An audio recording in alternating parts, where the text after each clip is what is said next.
If you've received a diagnosis of osteoporosis or osteopenia, oftentimes the first bit of advice you're going to get about exercise is to start walking. Walking is one of the best things you can do for yourself, but when it comes to bone, it just doesn't cut it. Intuitively, it would make sense that walking helps your bones.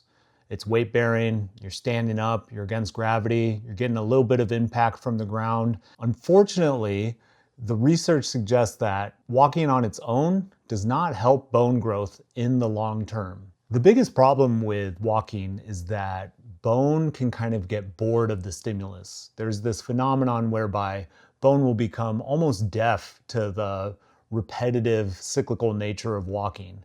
So you need something that actually breaks through that threshold of what the force is of a single step when you're walking. Things like resistance training and lifting actually meet that threshold. While walking's great, your bone gets bored after a few minutes. It needs something a bit more high force to produce the strain necessary for positive adaptations in the long term. Hi, I'm Sean Hurlbert, physical therapist and founder of Lifespan Athlete. I help older adults safely become athletes as they age. And in this video, I'm going to explain why walking is one of the best things you can do for your health, but why it doesn't quite cut the mustard as far as building up your bones for long-term bone health. Whenever I'm working with patients, almost regardless of the condition, I ask them about how much they're walking every day. And this is because walking improves heart health, it reduces your blood pressure, it's a great mechanism for weight loss and weight control, and it can improve your mood. It has an analgesic effect, which just means it reduces pain for most musculoskeletal conditions. It's amazing. It's one of the best things you can do for you. I love this study out of JAMA that says that if all of the United States performed just 10 minutes of exercise a day, 10 additional minutes of exercise a day, and that can include walking, we would save hundreds of thousands of lives every year. So for all of the cardiovascular, mental, musculoskeletal, pain relieving, longevity producing, wonderful things that walking does, I want you to start walking. And I don't care if you get 10,000 steps, I want you to find your entry point. Find where you're starting on your walking journey and start there and just start to progress month to month. Keep on walking. It's so good for you. Unfortunately, it's just not enough stimulus to produce osteogenesis. It's not enough load to the bone to stimulate it to break down and rebuild and adapt stronger than before. And in spite of what the media says about walking with weighted vests, adding weight to your frame to produce better bone health, it just doesn't quite reach that threshold of something that the bone is going to respond to. This is reflected also in the literature. So I like this article that looks at the bone mineral density of master athlete sprinters and compares it to endurance runners and control groups that don't sprint. Turns out that this high impact, short duration activity of sprinting helps and is associated with increased bone density into your older age. Sprinting is one of these activities that bone doesn't become bored with. It's just not long enough for it to kind of get the rhythm of the music and kind of tune it out. It's so intense that it gets that stimulus to the bone, and then over time, as you have repeated sprint bouts, it has to adapt and grow and become stronger and allows you to actually produce even more force, which creates this positive feedback loop. On the other hand, endurance athletes of all ages have struggles with their bones. We know this from competitive distance runners, especially females, and for myriad reasons, that they experience bone stress injuries, which just means that if this idea that walking or long duration activity was productive for bone health, then we wouldn't see these decreases in bone mineral density in endurance populations. In a previous video, I explained Wolff's Law, which says that bones will adapt to the stresses placed upon it. So the stress needs to be short enough duration, high enough intensity, which means load. It has to be quite heavy or fast and impactful. And you can only do it so many times per week. So you can already hear that drum that I've been beating in all of my other videos, that impact training and resistance training are your two strongest tools from an exercise perspective to produce osteogenesis. Osteogenesis being the building of new bone. Impact training like sprinting, jumping, doing plyometrics, and resistance training, lifting weights are all these short duration activities that don't really give the bone a chance to become bored. And they're high enough intensity that it causes the bone to break down and rebuild anew.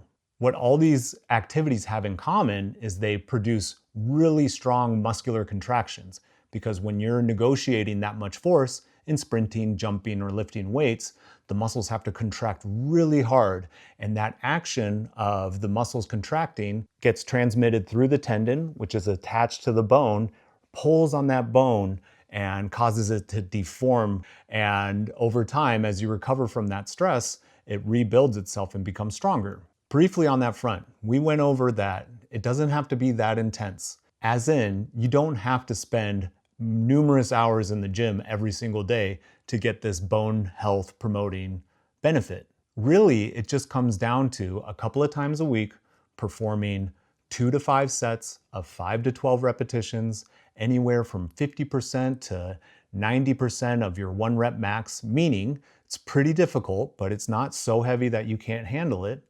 And you perform that in your major muscle groups. Think your chest, your back, your low back, your glutes, your thighs, your shoulders, 2 to 3 times per week, and you've checked that box. Jumping, as we discussed in a previous video, can be simple too. 10 to 50 repetitions performed 3 times per week, and that can be jump rope, that can be sprinting, that can be jumping in place, that can be hand-assisted jumping, holding the back of a chair. There's tons of options from this standpoint. So the excuse of it's too complicated or I don't have any experience in these doesn't get a pass this time. And remember, I provided a free bone health starter program, and you can check that out in the link in the description. That gives you these same guidelines and guides you through a simple 2-day routine that can show you the path towards doing your impact training and your resistance training. And what I tell my clients and my patients all the time is we're not going to get rid of walking. Walking is so helpful and so healthy for you. It's just not one of these things that's going to stimulate bone health. So we take our walking and we make sure that that's our baseline and we're performing that every day. And we add our jumping and our lifting of weights. This way, we're getting all the health benefits from walking, and we're getting the osteogenic stimulus from the resistance training and the jumping. And in this manner, you have a full spectrum of health promoting exercises that cover all your bases, from your heart to your tendons, to your bones, to your muscles. Everything is going to be working in wonderful harmony, because you're going to have a healthy heart, you're going to be in a better mood, you're going to have better mental health, and you're going to have less pain because of all the walking. And then from your bone, tendon, muscle standpoint, you're going to have improved bone density, you're going to have increased strength, you'll have increased power, and that will help mitigate the risk associated with osteoporotic and osteopenia fractures sustained from falls. Because if you're stronger, more powerful, and able to perform weight-bearing exercises, you are much less likely to fall. And remember, these falls are why osteoporosis and osteopenia are so insidious and scary in the first place. So walking does help reduce the risk of falling, but layered on top with these resistance training exercises and these jumps, think about the kind of person that can lift heavy weights with their legs and torso and arms, and can jump and land and has the coordination to perform these activities. This is the kind of person that is much less likely to fall and sustain a life-threatening fracture in the first place. So in summary, walking is one of the best things you can possibly do for your health. It's just not quite enough to promote good bone health. For that, you need to incorporate some kind of lifting of weights, some kind of jumping.